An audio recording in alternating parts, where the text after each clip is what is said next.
நீங்க online course create பண்ணி income எடுக்கணுமா? ஆனா எப்படி வீடியோ எடுக்கணும்னு தெரியல. ஸோ வாங்க இன்னைக்கு நான் சொல்றேன். ChatGPT வழியா ஒரு கம்ப்ளீட்டா ஒரு 100+ வீடியோஸ்க்கான ஐடியாஸ் நான் உங்களுக்கு கொடுக்குறேன். ஸோ இன்னைக்கு டே 12. நீங்க ஆன்லைன் கோர்ஸ் கிரியேட் பண்ணி மறக்காம ஃபாலோ பண்ணணும்னா கண்டிப்பா இந்த 30 டேஸ்க்கான சேலஞ்சில் நீங்க பார்ட்டிசிபேட் பண்ணுங்க. ஸோ கம்ப்ளீட்டா ஒரு ஆன்லைன் கோர்ஸை வந்து நெக்ஸ்ட் 30 டேஸ்ல எப்படி பில்ட் பண்ணணும் அப்படிங்கிற விஷயம் நான் காமிக்கிறேன். ஸோ மறக்காம ஃபாலோ பண்ணி சேவ் பண்ணி வச்சுங்க. வாங்க ChatGPT பார்ப்போம்.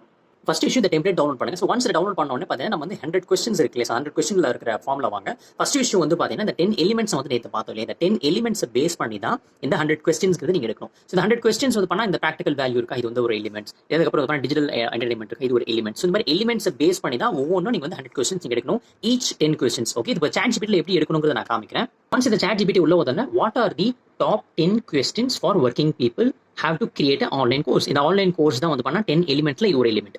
அதுக்கப்புறம் வந்து பாத்தீங்கன்னா give me in one line. So அப்படின்னு நான் ChatGPT கேட்டேன். ChatGPT வந்து பண்ணா இந்த மாதிரி 100 கொஸ்டின்ஸ்ல 10 கொஸ்டின்ஸ்ங்கிறது பேஸ்ட் ஆன் எலிமெண்ட்ஸை பொறுத்து கொடுத்துருக்கு. ஸோ இந்த 10 எலிமெண்ட்ஸ் வந்து 10 கொஸ்டின்ஸ் வந்து பண்ணா ஒவ்வொரு 10 கொஸ்டின்ஸும் வந்து பாத்தீங்கன்னா 10 எலிமெண்ட்ஸ். ஃபார் எக்ஸாம்பிள் ஸோ இதில் பார்க்குறீங்களா? ஸோ ஒவ்வொன்றும் 10 கொஸ்டின்ஸ். இப்போ இந்த ஒன் எலிமெண்ட்ல 10 கொஸ்டின்ஸ், இன்னொரு எலிமெண்ட்ல 10 கொஸ்டின்ஸ், இன்னொரு எலிமெண்ட்ல 10 கொஸ்டின்ஸ். இந்த மாதிரி 100+ கொஸ்டின்ஸ் வந்து பண்ணா ஈச் 10 10 10ங்கிறது வந்து பண்ணா நீங்க எடுக்கணும். இது எல்லாமே எடுத்ததுக்கு அப்புறம் தான் ஒரு கான்டென்ட் வந்து பண்ணா ப்ரொடியூஸ் ஆகும். ஸோ இப்போ ஃபார் எக்ஸாம்பிள் ஒரு வீடியோ எடுக்கணும் அப்படின்னா அந்த வீடியோவில் வந்து பண்ணா how can I effectively manage my time, balance work for and personal life அப்படிங்கிற விஷயம் வந்து பண்ணா ஒரு கொஸ்டின்ஸ். இதுலேயே ஒரு கான்டென்ட் அப்படிங்கிற விஷயம் நல்லா கிரியேட் பண்ண முடியும். அதை எப்படி கிரியேட் பண்ண முடியும்? பேஸ்ட் ஆன் இந்த நாளைக்கு நம்ம வந்து 30 டே பிளான் வந்து நான் காமிக்கிறேன். ஸோ இது எப்படி பண்ணுங்கிறது நான் டீட்டெயிலாக ஒன் நான் காமிக்கிறேன். மறக்காம சேவ் பண்ணி ஃபாலோ பண்ணி வச்சுங்க.